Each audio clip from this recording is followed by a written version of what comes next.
Hello and welcome to the Crystal Cocoon for another exciting episode. We are your hosts, Brandon Lapierre and Jesse Dejari.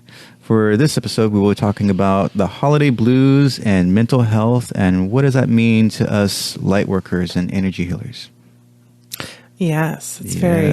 I've been seeing a lot of postings lately too about this and about light workers and energy workers and hooking up with narcissists and how do you kick those narcissists. It's definitely something people are thinking a lot about. Yeah, I mean it's. I've seen a lot of posts about that too. Mm-hmm. People trying to understand it, people misunderstanding it, and then wondering why it's occurring in their own life. Right. Well, and we try to use the concept of the mirrors. We talk about that a lot. And, and I think that's a big part of where the confusion happens. You know, so people will get involved with these people and then think, oh, am I one too? Is that what I'm supposed to be dealing with? And it may not be that you're, as far as being crazy, being a narcissist. And the reality is that we surround ourselves with these people that are teaching us parts of ourselves. So if you're with somebody who doesn't respect you, doesn't treat you with love and compassion and tenderness, it's not that that's telling you you don't treat others with love and compassion and tenderness. It means you're not treating yourself with that. Right. So, how we're interpreting the behaviors of other people too impacts our understanding of these various I think that challenges. That mirror aspect there is one of the largest misunderstood things in the community, the spiritual community, as well as like with the people themselves when they try to, especially some of the more to understand their projections. Well, like with BPD and PD, understanding the projections on what they're throwing out to the other person, but what they're really good at is trying to convince you that their projections are yours. Well, so let's backtrack a little bit and let's start by talking about mental health and energy work. Is kind of what we wanted to open up our conversation and talking about. And so much of the energy work that we do with people is addressing mental health challenges, and that's faulty belief systems, unprocessed emotional traumas and experiences, which we call post-traumatic stress disorder.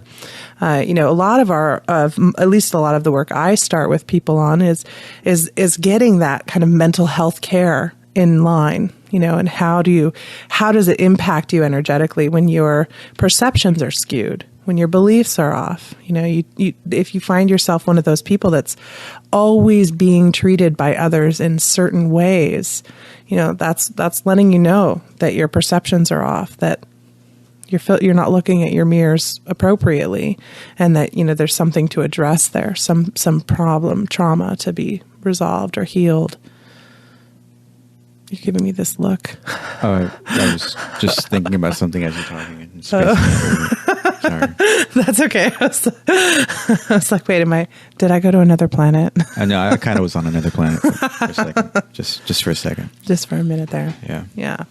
But we do, I've met so many people when you're in the healing community, when you're in any community, really, everyone tends to think they have their stuff solved and resolved and dealt with, and it's other people that are the problem. And with mental health, that's one of those ones where it's so intangible. It's hard to be able to say, "Oh, you were the problem." No, you're the problem. We get all of those, and we call them a battle of egos. But it's also a battle of perceptions and belief systems. Some of the more direct mental health issues, such as schizophrenia and stuff like that, those can be more obvious. But even those, like as far as ever since I started getting into examining energy medicine and mental health and stuff like that, I started looking at people misunderstanding what these things are. Mm-hmm. For a while, everybody was saying, well, they're really just psychic. They're not schizophrenic. Mm-hmm. But as far as everything I've come to understand is because there's all kinds of mental health issues. I think there's over 200 different diagnosable disorders. Mm-hmm. Mm-hmm. Yeah. So as far as like schizophrenia and some of the ones that are more hallucinatory, some people they misunderstand them as just strictly being psychic. They're gifted, and so one of the things I was going to bring up is like sometimes there was always, in those cases, there was always some mental belief imbalance, some trauma, something that fractured some part of them. So from a shamanistic perspective, some of the ways they've dealt with people going through some of these issues is through shamanic healings, where they're gathering back soul fragments and so forth. And that's really helped a significant amount of people. Other ways to do that is to deal with it more directly on the belief system. But talk therapy and psychotherapy, that's never been effective for these. That's always been a perpetuation of the conditions that are existing with the individual and their health deficiencies, their mental health deficiencies. So really what we're needing is more of an integrative medicine. But as far as like these people, are they gifted? Are they crazy? Or are they both? Usually what I find in my experience is most of the people who exhibit some of those symptoms are actually both. So they do pick up subtle nuances in the energy, but they also have projections that they throw out there too. And so there's this dance back and forth. And I was going to actually give a lecture one time on the differences between your intuition and your creative imagination. So looking at it from a quantum physics perspective, how nothing is in existence until you observe it. Well, then there's like the interactions, the co-creations between the environment, and sometimes you'll get senses of things intuitively about what's going on before it happens.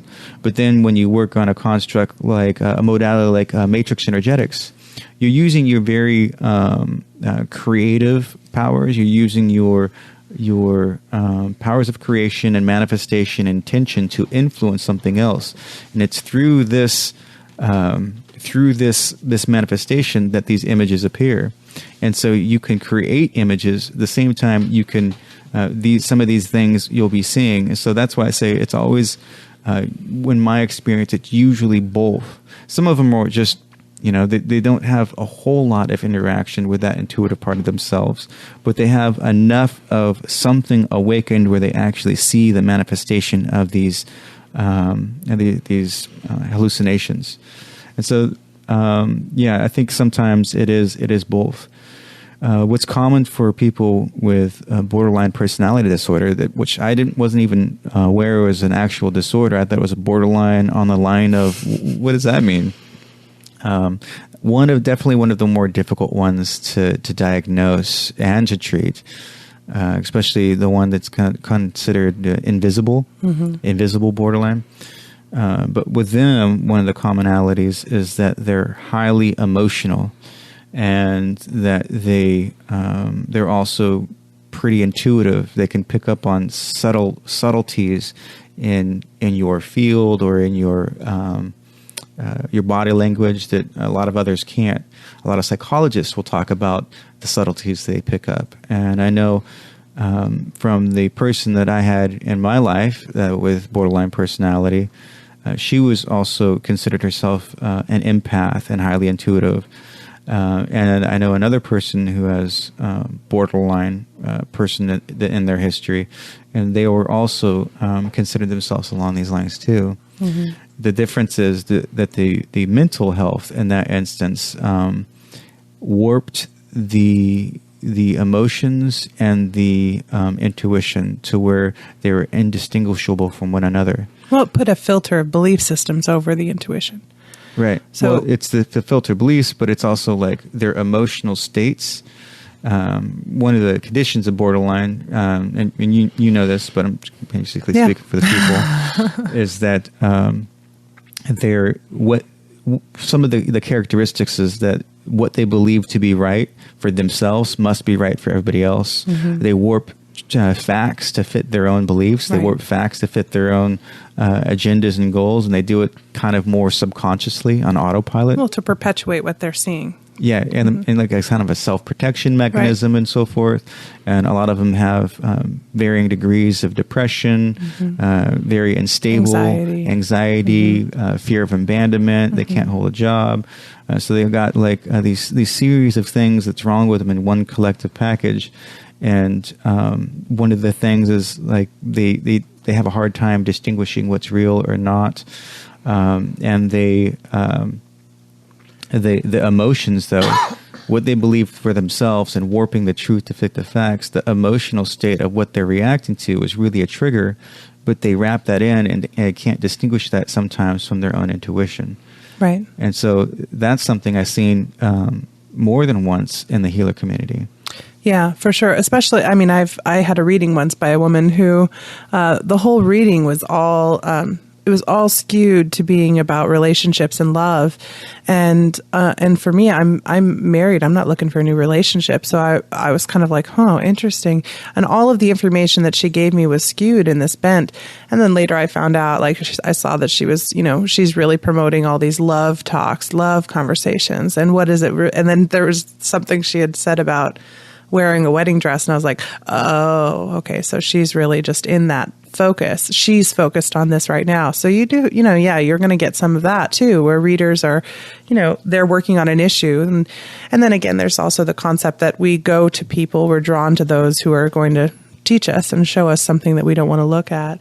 I do think, one of the things I'd like to talk about, if we're going to talk about personality disorders, is what makes something a personality disorder. At what point we all have narcissistic tendencies. We all have some aspects and traits that borderlines have. But it's to the degree. What's the degree that we have them? How many do we display? And how often do we display these emotions? That's what qualifies it as a personality disorder. Yeah, the ability to pause and reflect. Well, yeah. So like if you start looking through these, various disorders and you see all of the behaviors that do you display this behavior? Do you display this behavior to determine, am I a narcissist? Are they a narcissist? And a lot of people, what they struggle with, especially if they're in relationships with these people, is they will feel like, so-and-so told me I did that. And they told me I do that too. Oh, maybe I am this way. And that's because of the projection that they do. And because we all possess these traits, but it's the degree. How strong are these traits in influencing our behaviors? How negatively are they impacting our relationships? So there's a sliding scale, and they'll rate, these behaviors that qualify you as a personality disorder on a scale. So with a narcissist, you can have like the invisible borderline that you mentioned earlier. Mm-hmm. They're not going to be as far down the borderline scale as a full-blown borderline will be. Their behaviors are more hiding because they're very similar to what everyone else's behaviors are. There's just a little twist, a little bit more that makes it that they have to manipulate the other in order to create the safe space for themselves. That makes them have to skew the information to show the true depth of their victimhood. All of that kind of stuff that's really classic borderline. So it is about a degree. So, when you're starting to explore your own mental health, be careful about that. I've talked with a lot of people who are surrounded by narcissists, and the narcissists around them are saying, you're so mean, you're so short, you're so abrupt, you're blah, blah, blah, blah, blah. you're. When the reality is that's how all of them were. And so she adopted it as being her idea of herself. And I think that happens with a lot of healers as well. We have a lot of healers out there who are what would in the mental health community be classified as dissociative, or have insecurity issues, or have self-worth and self-value issues. And so they allow other people to create environments around them and allow other people to treat them in certain ways because they're looking for acceptance. They're looking for love. They're looking for, something to make them feel better from this way that they've been raised. Mm-hmm. So we do have to be careful when we're looking at disorders and when we're talking about them. It's not just because somebody is always obsessed with themselves that they're a narcissist. But if they're projecting onto you their obsession, if they're projecting onto you their emotions and their feelings, if they are incapable of receiving your perception of the experience, if they're incapable of changing their behavior, recognizing once it creates damage, well then, you're starting to look at a personality disorder of narcissism. We use the term too loosely, I think, in our culture now, which is important to understand. Do we use the term too loosely? Because I know, like we talked about it a little bit on the last show, like Trump There was a Well, narcissism is on the rise. I mean, Yeah. it goes hand in hand with entitlement. But when we talk about narcissism or borderline for that matter, I think it's also important to recognize where it comes from. Where does that come from? There's this genetic predisposition. There's the genetic component. Usually if a parent has it, then the child will inherit these personality traits. We know personality and emotions and memories can be stored on the genomes. And then through epigenetics too. Yes. And general Yes. behavioral entrainment. Exactly. And then they're raised in the environment with it as well. Right. So what usually happens when you look at the history of borderlines and narcissists, they do come from hard places usually. They're coming from, it's not just straight up entitlement, which we have a lot of in our culture, and self-obsession. That's different than narcissism. Self-obsession and entitlement, that's rampaging through our culture right now. Yeah. But actual narcissism is a little different. It looks a little bit different. And they don't serve that high of a percentage in the culture, actually, a diagnosed narcissistic personality. Neither is the borderlines really predominant in our culture. Again, those are disorders that will keep people away from mental health to be diagnosed as well. What I remember reading, though, is that the statistics for how many people have borderline is much higher, much higher than I would have ever thought. Yeah. So it is very prevalent in our society. I don't remember the actual percentage rates, but I think it was around 30% of all diagnosed cases. Thank you. Mm-hmm. Have some aspect of 30 to 40, I think, have some aspect of borderline or something along those lines. And sometimes it's really hard to tell, especially like the high functioning and visible borderlines, right? Where I know personally I got caught up in a relationship with one, and it wasn't until I was in it for a while that I started to realize something was off. Because it's very easy to pass off some of these things. And for me, and this kind of brings up my next point, is like I started to wonder after the end of everything, is like, how did I even get in this relationship in the first place? Right. And the thing when I was kind of like sitting there and meditating on that question, and I brought up into my memory a time when I was sitting another time in meditation before any of this occurred, and my intention in that was, it was an intention setting ceremony I did for myself to step into my mastery, not really knowing what that looked like, but being open to it and stepping into that. And so I think some of the thing about BPDs and some of the people with the most difficult disorders out there in your life can be the greatest gift you never wanted. And they actually propel you into your mastery. And so some of these, the traits of borderlines, and I was just talking about this with my housemate the other day of what purpose they serve in the world. And I was thinking about that. I'm like, well, the purpose it served for me, I think, is part of the purpose they serve in the world. Yeah. Especially right now, talking about the prevalence of it, talking about the shift of ages, talking about people stepping into their own power and mastery.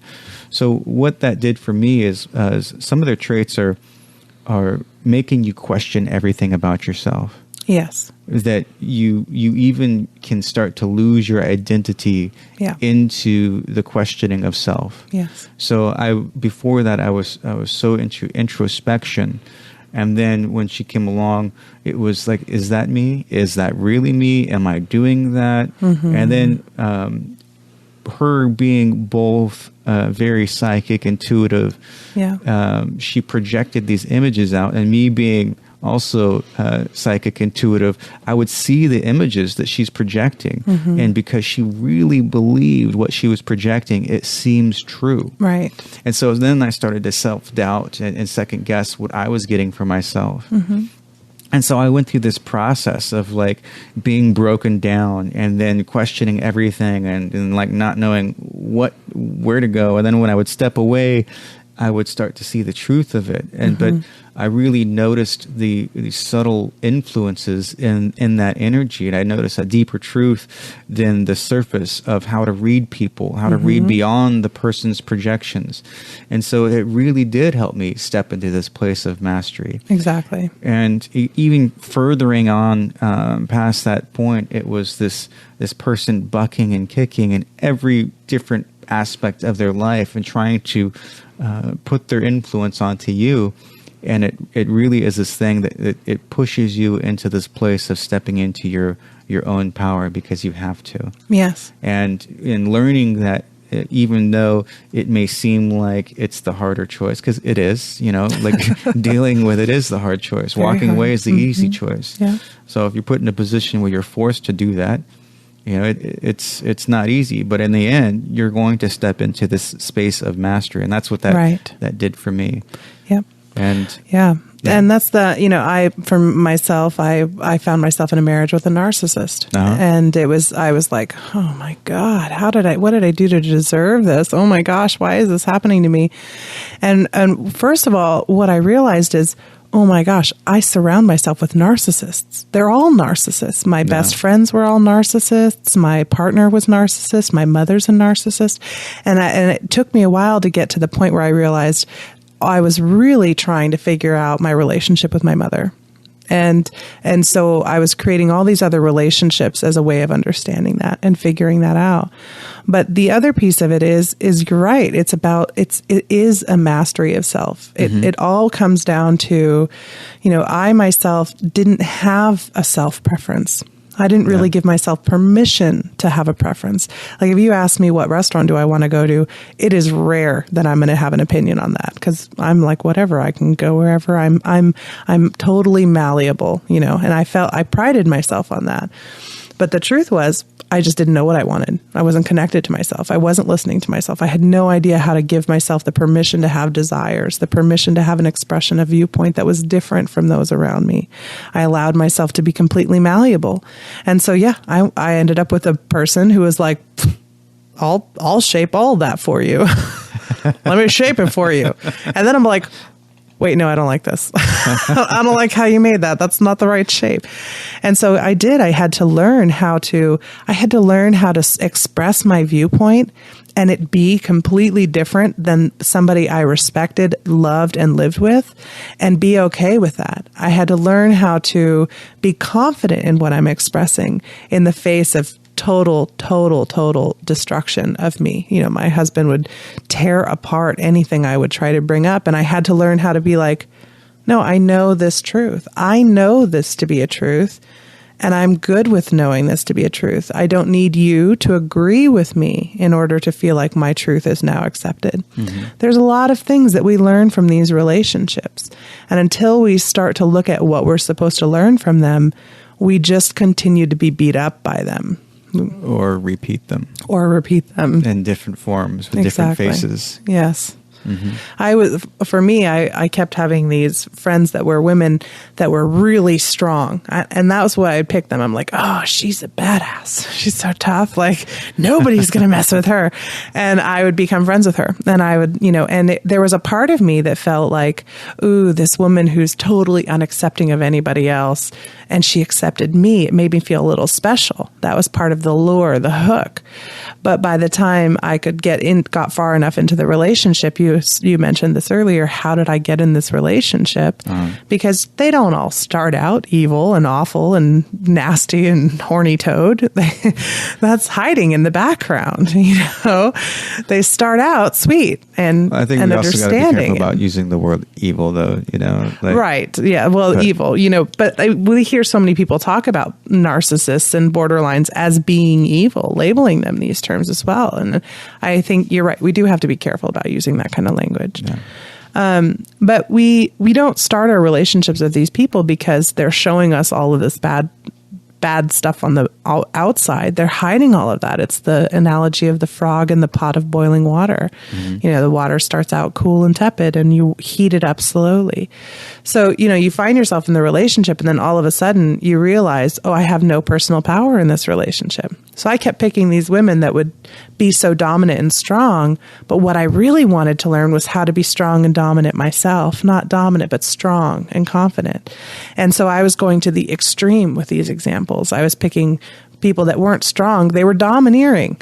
They weren't confident. They were excessively so. They were to the point of zealous about their belief systems. So I had to address those parts of myself. That was really about looking at myself. Why don't I have any confidence in myself? Why don't I look at my viewpoint as being valid? Why do I allow other people to influence me so easily? So I think when you're talking about why do I end up with these kind of people? Why do I have these kind of relationships? Well, it's not about them. Nope, it's about you. What is it that you need to learn? Are you respecting yourself? Are you creating space for yourself? Yeah, if the patterns keep repeating in your life, then the pattern's in you. Oh, those patterns. Yeah. Nobody likes to deal with them. Nobody wants to be. It's not fun. No. Although it can be enjoyable. It's never easy, though. I guess that's a better way to put it for me. I think sometimes it's difficult to look at these things that you keep having occur, but once you realize like the cause of it, I think sometimes it's liberating. It's liberating, right? And it's like, oh, that's it. Oh, right. And it makes it a whole lot more easier to accept, easier to deal with. And then you start like peeling off these layers at a time and it starts shifting. And, the person that I've had to deal with in my own life, it's not somebody I could walk away with. Right. And that's what I used to deal with. I'm like, oh, I'm not dealing with that crazy. Which is why we create the relationship with somebody that we can't just walk away from. Right. Right. Yeah. I looked at that too, of course. Like, well, this one, I have to ride this out to the end. Yeah. I'm not in a relationship anymore, but I'm forever bonded. Right. Yeah. And that in and of itself says something too. That speaks to the degree you avoided dealing with those issues before.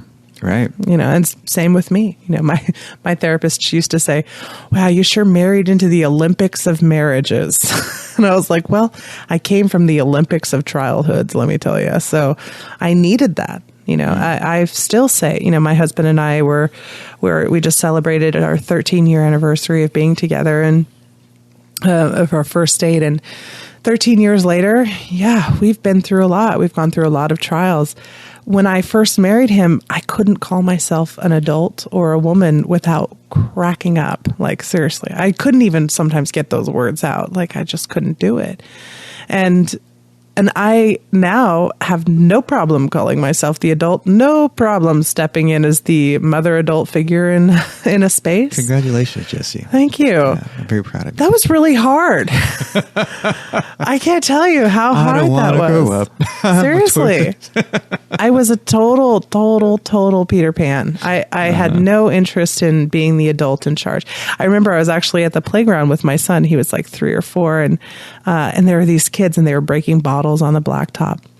And I was like immediately mom mode. No, hey, what are you doing over there? Where are your parents? All right, you're on a school playground right now. What are you doing?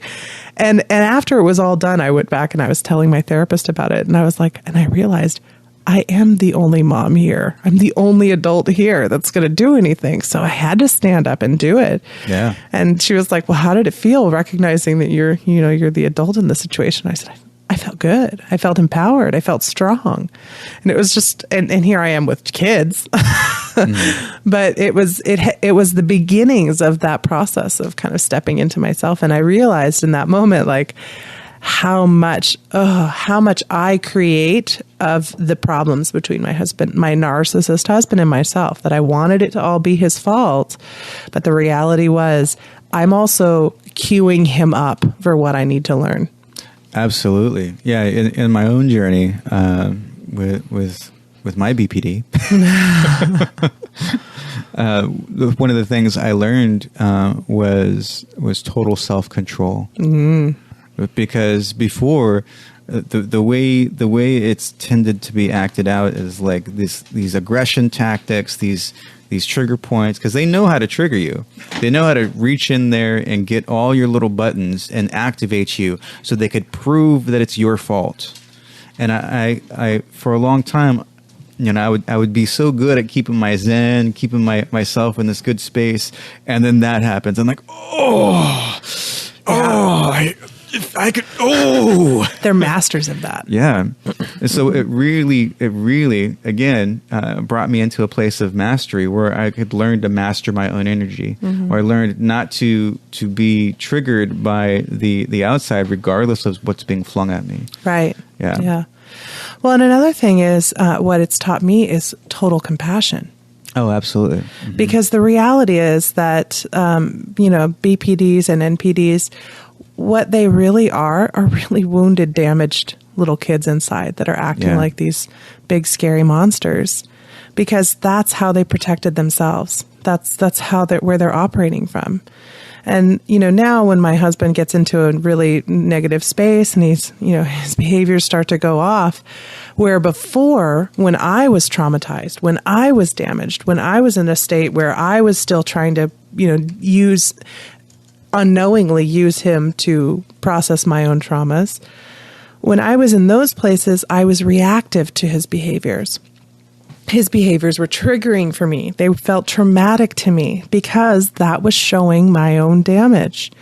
But as over the years have passed, and now I've gotten to a place where I'm certainly not damage free, but I'm far, far more clearer on what's mine and what isn't mine, and have dealt with so many of these traumas from my past. Now when his behaviors come up, I don't have the personal triggers. I don't have the emotional trigger coming up, and I'm not personalizing his behavior. Instead, I'm looking at him and I'm going, oh, okay, he's acting up in this way. Interesting. I wonder what happened. I wonder what the trigger was. Where is he at? How can I help him? And this is how we can use those experiences as well to continue our own personal growth.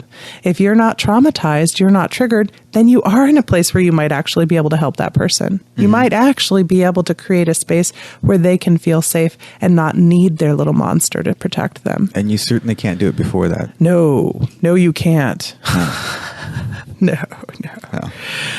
No. So yeah, it is about self-growth. We want to, so many of us want to put the problems external. We want them to be other people's problems, but perhaps that's what the borderlines are really mirroring for all of us. And one of the things I liked, and I don't remember, I think I've read 4 books now. I gave you a bunch of them. Well, you gave me one, and I ordered a couple. Oh, good. So yeah, and so one of the things that it was in one of those, and I don't remember if it was the Walking on Eggshells book or the other family one, but that it said that the best way to help a borderline is to help yourself first. Yes. Like work on yourself. You want to help a borderline? Work on yourself. Because the reality is they are so scared that they are reading the situation around them completely and reacting to it. They are reacting to what's going on, what's happening around them, what their fears of those things are. I'm not going to say that it's a rational response, but they are reacting to something that's going on in the environment. And most of the time, they're completely warping it, blowing out of the proportion, and misreading the environment. So they are reacting to something. Yeah, but it's their filters that are in place that are skewing their view. It's the family, the cultural, the experiential, filters that come in that say this is what's happening, or this is damaging me, or this is so much worse. But there is a trigger there to begin with. There is something there in the beginning. And that was one of the hardest things with my husband and I when we would get into conflicts, because, I would feel like it came out of nowhere, his behavior. And it wasn't until I started looking at what was going on in the family, where was I at? Maybe I'm off, maybe I'm having a bad day, or I haven't been available as much, or, I don't want to look at the part where, I'm excited, I'm doing my own, own exploration and spirituality and spending hours in meditation and doing all this work, but I'm not as available to him. So I'm not really looking at that impact on him. I'm just responding to his behavior. So we do have a way of learning and growing from these experiences once we do look at ourselves and stop focusing on their behavior and begin to focus on our own as well. I think that's very important for anybody who's in a relationship with a narcissist or a borderline, or really any kind of challenging, dysfunctional relationship. Mm-hmm. And I faced a lot of flack in my marriage when I separated from my husband. We lived separately for 4 years because the abuse got, to a point where I felt it was negatively impacting my son and myself, and I didn't see another way out of it. And when we separated, I had so many people telling me, oh, good, now you can just get a divorce and find somebody better. Now you can go find someone different. Now you can go blah, blah, blah.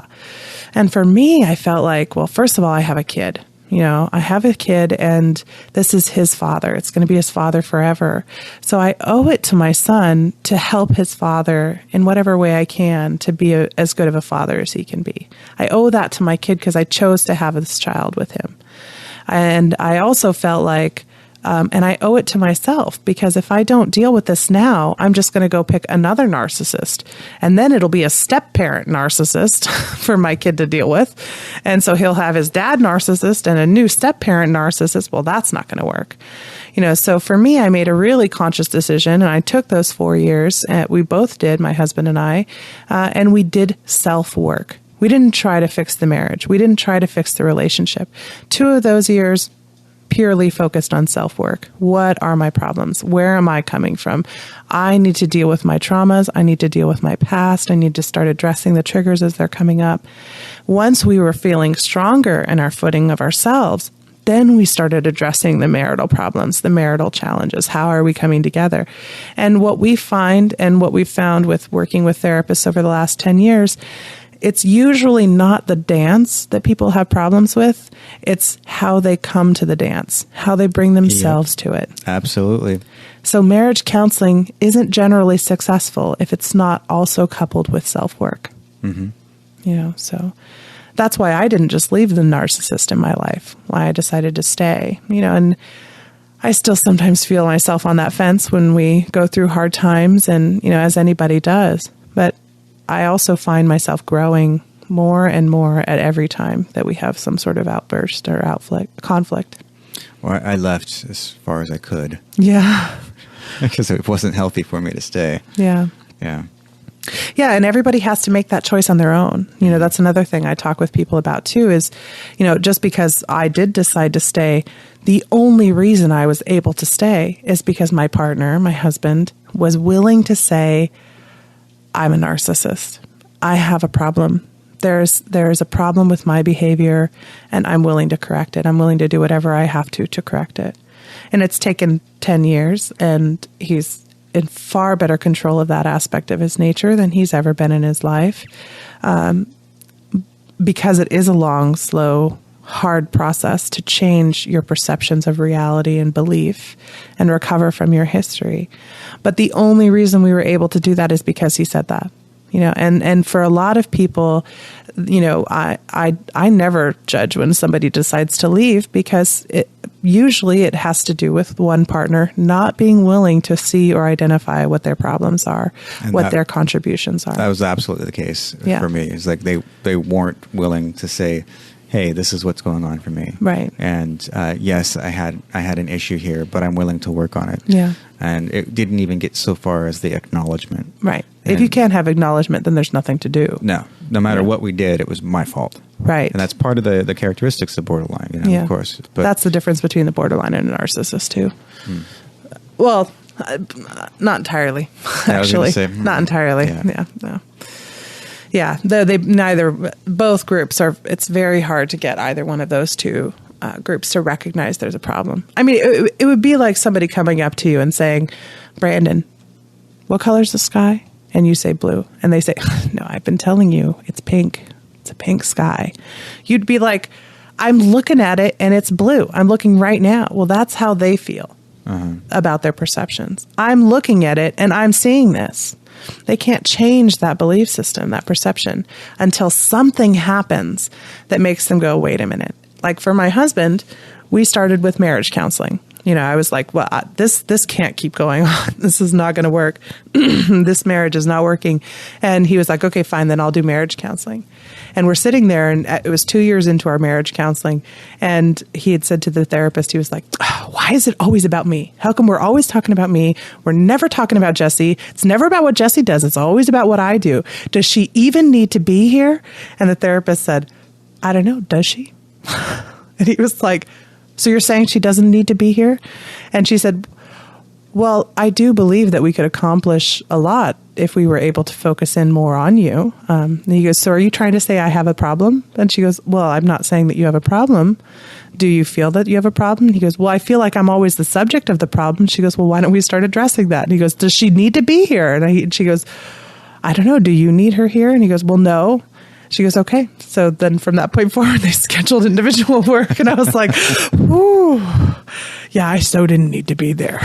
That was my childhood when my mom tried to send me to therapy. Mm-hmm. Mine too. Yeah. The counselor was like, well, so let's try and get your mom in here. Yeah. Yeah. Yeah. Yeah, I was sent to therapy by my mother and my grandmother, both. And now I needed the therapy. So too did they. I was created.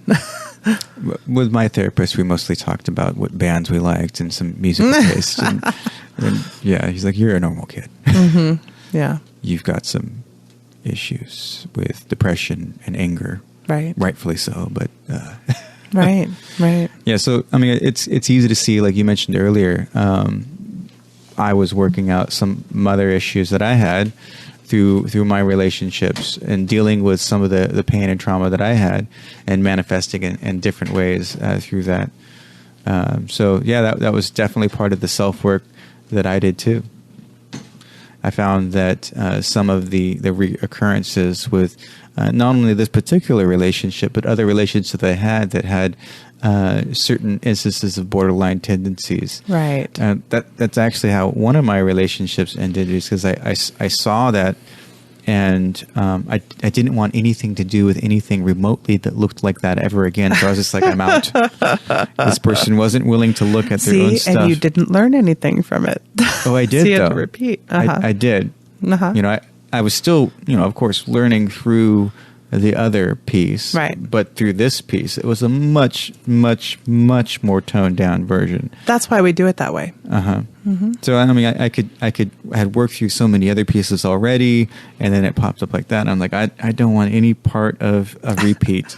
I'm out. Yeah. And, I might have been, I probably could have stayed and worked things out. But I mean, looking back, and I'm talking to the person recently, it was actually kind of better for both of us. We both had a huge growth out of that. Yeah. Even the end. But yeah, so I could see both with that and the BPD, how it was relating back to my childhood issues and healing some of the trauma and false belief systems that I picked up there. Well, we talked a little bit about this in the Thanksgiving episode, and about how family is our biggest triggers. Absolutely, yeah. So really, it's because the family creates the triggers. Our family environment, our experience, and of course, what we come into this life with is where our triggers come from. And I believe that when we go out into the world, what we're doing is we're picking pieces that have fragments, people who have pieces and fragments of these aspects that we're trying to understand and learn about our core issues, our core experiences.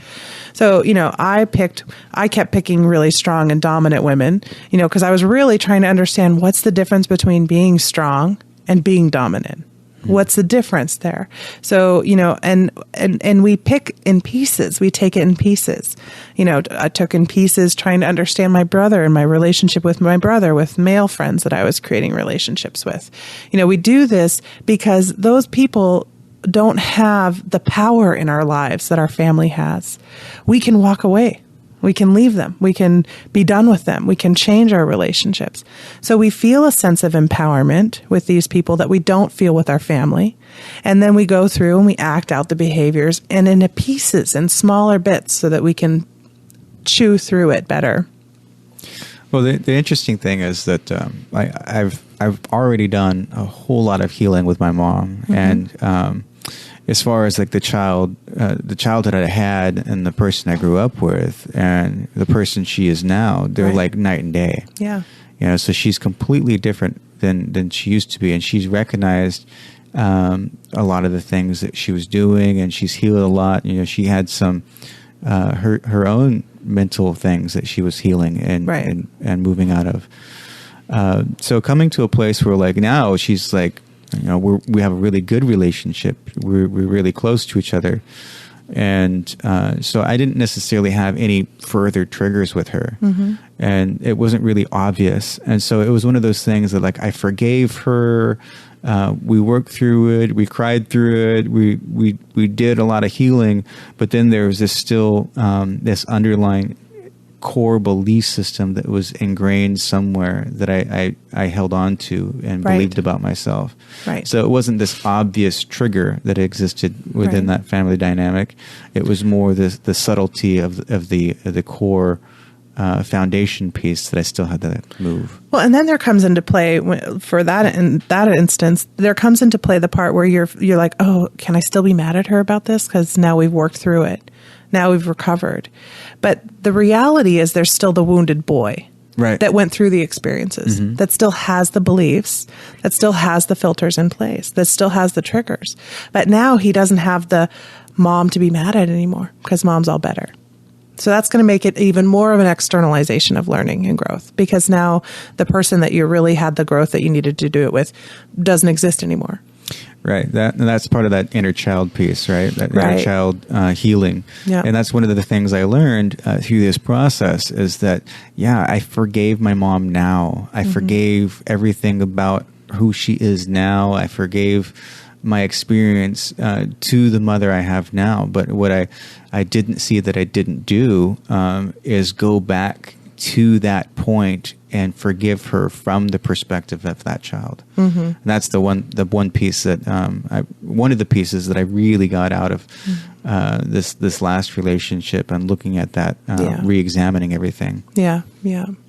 Well, and I think that like for myself, my mother and I are we've decided to part ways. We'll see how long that ends up lasting. But for me, I would rather learn my lessons through other people, because my mom doesn't. For her, it's damaging going through the process. She's not in a place with support. She doesn't have the support to be able to really learn and grow and heal. She's not psychologically in a place where she wants to accept personal accountability and responsibility. And I'm not going to force it on her. So our last interaction was me saying, okay, you know what? This, and this. These behaviors, no longer acceptable in our relationship. I'm not going to tolerate this anymore. I'm not going to do these certain behaviors myself, and this is the way I view this, and this is where I'm at, and I'd like to talk to you about it. And her response is, you must think I'm crazy. You must think I'm evil. I'll never speak to you again unless we're with my therapist. Oh, okay. All done. Because she's not willing to take accountability. So when you're trying to figure out who of these mirrors that I'm drawing to me do I want to go down this interactive road of learning and healing and self-growth, who do I want to do that with? You want to pick people who are going to say, yeah, I have that problem too. Okay, yeah, let's work on it together. That's kind of what's drawn you and I together, is we're both like, we see that we reflect certain aspects for each other, and we're both willing to go, oh yeah, that's mine. Oh, that's all mine. Sorry about that. I'm going to go work on that. That's what I thought I was getting into with that relationship. That was what I was looking for, somebody who was willing to work on themselves. And so even with that statement, you have to be careful. You do. Because what I got exactly what I asked for. I got somebody who was willing to work on themselves perpetually on the same problems over and over and finding ways each time to make it my fault. Yeah, there's that too. But there was some learning in there for you on that. There was some learning in there. There was some learning. Really good learning. Yeah, really good learning. Discernment. And self-worth. And self-valuation. That was a huge piece for me. It really is for just about anyone who gets in a relationship with these people, with these kinds of people. Yeah. Because they're an externalization of value. That's what they do. They can't help themselves. They were damaged in that part of human development, psyche development, where it is all about them. They can't help it. That's where they're stuck. So, if you're with somebody who's always making it all about them, well, maybe the lesson is, do you ever make it about yourself? Do you ever give yourself permission to be the focus? Or do you also constantly externalize? Are you externalizing everything and letting everyone else control the environment so you don't have to have any responsibility, letting it be all about them? There's all kinds of lessons in that we can find. I think that's definitely the case for narcissists, right? Yeah, that's very much so. Yeah, for BPDs, it's a little bit different, where they're necessarily not making it all about them, but all their problems are outside. And the funny thing I found is that they would do the very same thing they're accusing you of in the same breath that they're accusing you of. Yeah. But another thing that a lot of the narcissists and borderlines will do too is you'll say something to them, like you'll give them a revelation. I'm observing this happening, blah, blah, blah. And then, like the next day, some of them, even the next sentence, will then parrot that back at you, but now it's at you. Now you're the problem. I see what the real problem is, and it's blah, blah, blah. I had that too, but it was more of a delayed response. Right. Usually like a month later. Mine was like a day or so, but the delay on ours was a day or so. I'm like, well, I'm so glad you got that. Wrong application though. But again, that's my perception. And then the other thing that's common with borderlines is this setting up for failure. Mm-hmm. Perpetually setting up for failure. Yeah. Elevating you to godlike status and then ripping you down to shreds to lower than dirt. Right. So, and there's this perpetual cycle. Yes. Yeah. Mm-hmm. Yeah, I know that for myself, when I was really trying to understand it, these are 3 of the books I'm pretty sure I've loaned to you. I really recommend these to people. The first one that I really recommend to anybody who's dealing with a borderline and also with a narcissist, because they are very similar, is Stop Walking on Eggshells. That's such a good book. There's a workbook also involved with it, and I can't tell you how much that changed the way I approached my marriage, approached everyone in my life that had any of these sorts of behavioral traits, even people that didn't have it. Really. It helped me tremendously too. Mm-hmm. Like even with all the work I've done, finally, like looking at this allowed me to depersonalize it. This really is not about me, regardless of however much they try to make it appear about me. It really is about their own suffering. Exactly. They're lashing out because they're inner suffering. And because it shows, one of the things that's so great about that book is it shows the pattern. It shows how this pattern is perpetuated time and time again. It doesn't matter what the variables are. The pattern is continuous. Right. Another really great book that I highly recommend is called The Emotionally Abusive Relationship. And it's by Beverly Engel, and she's a great author. She's written a lot of really wonderful stuff.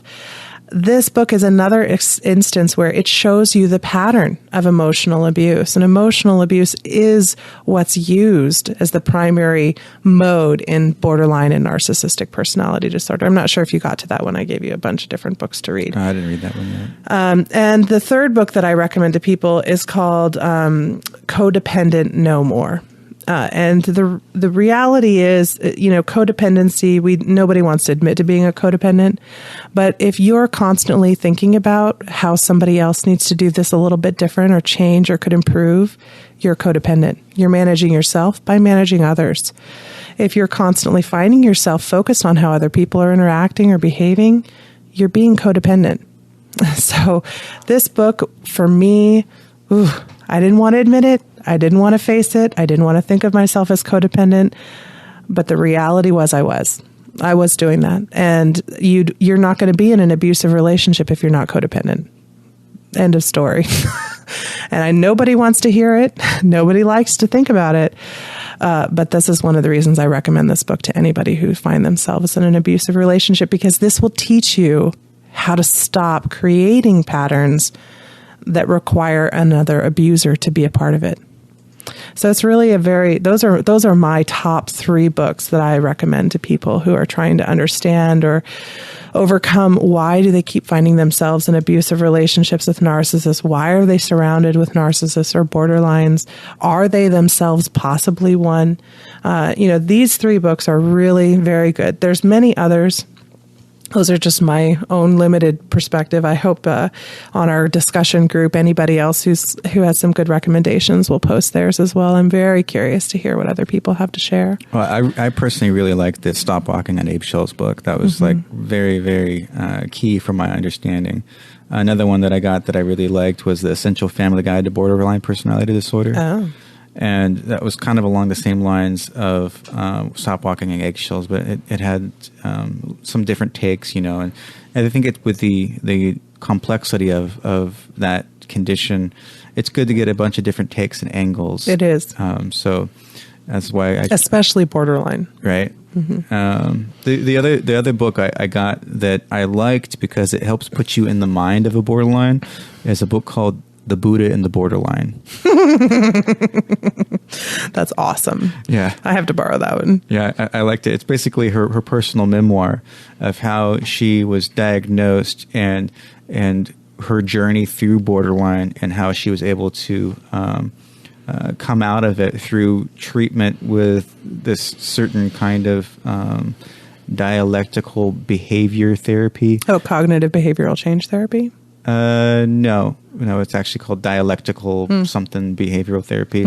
And it's some adaptation of Buddhism. And so she was also, studying Buddhism and mindfulness and how this actually helped her break out of that cycle.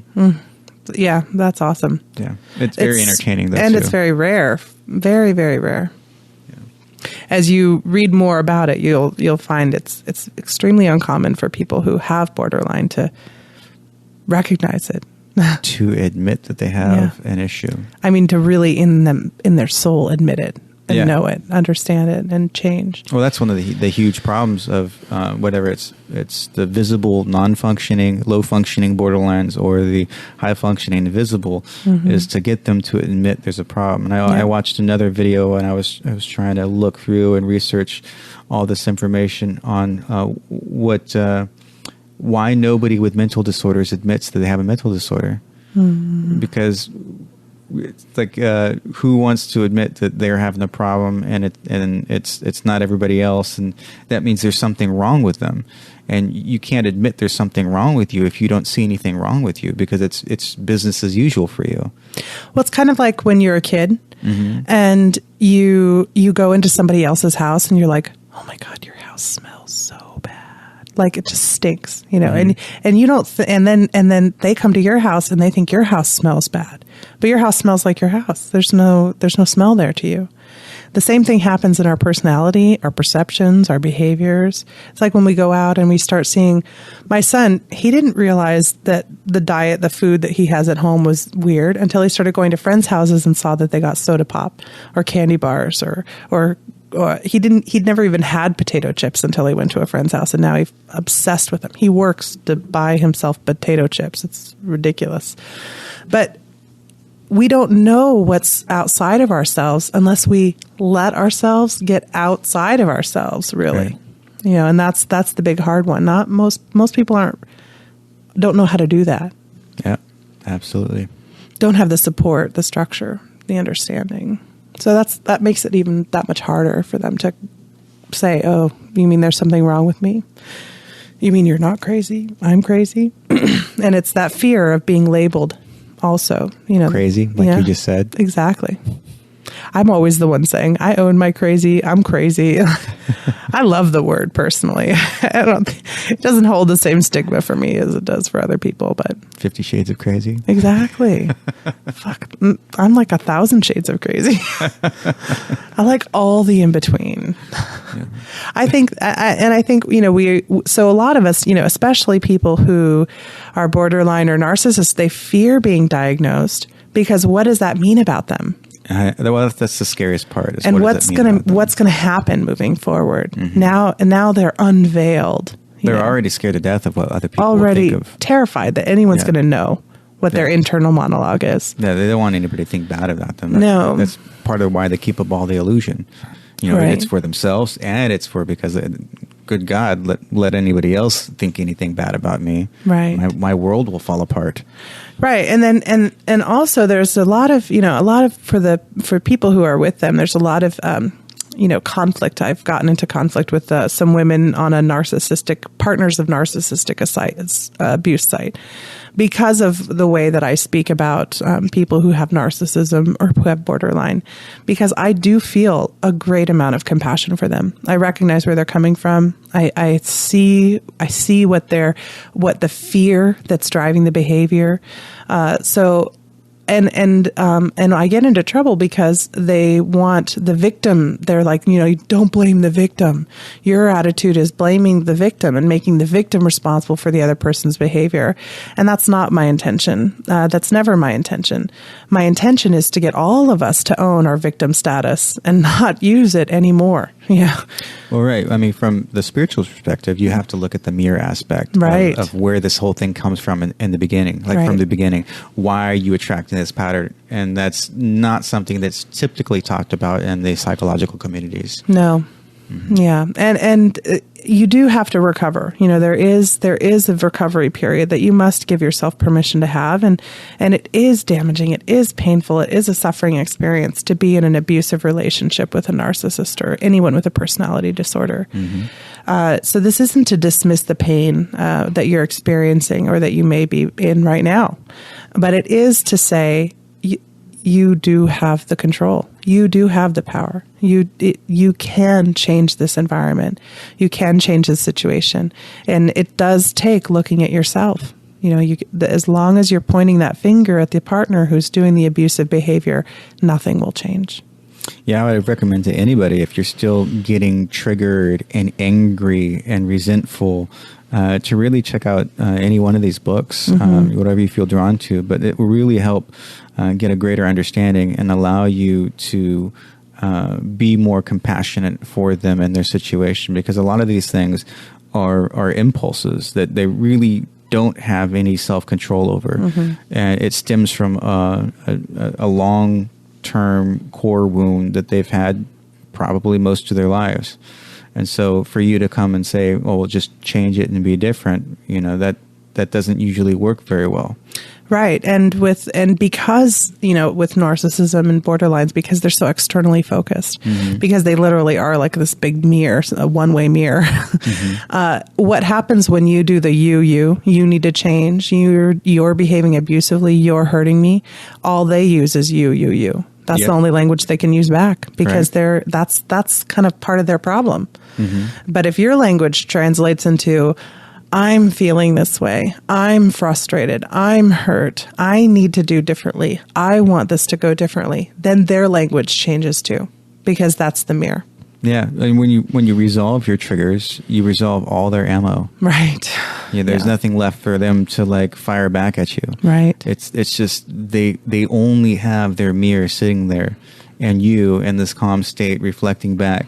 And that's really the only way, and that's why some of these books are saying that you want to help a borderline, work on yourself, because that's really the only way it will ever happen. Yep. And somebody's strong enough to stand in their own core and not be triggered and not take anything personally. Yeah. Which is so hard.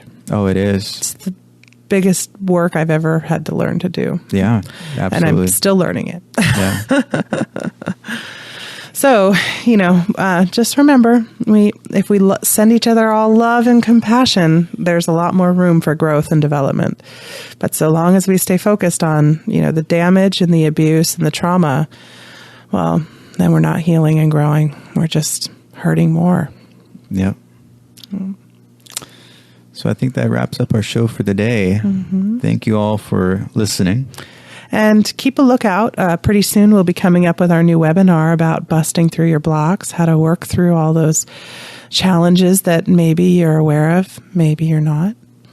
We're excited for that. Most of you probably aren't aware of some of them. Yeah, most of us aren't. Yeah. Well, if you were aware on it, you'd probably be working on it, especially as healers. Yeah. And we want to thank Eric and for all of his awesome help, our wonderful producer, and all the other people who contribute to our awesome page and our group discussion.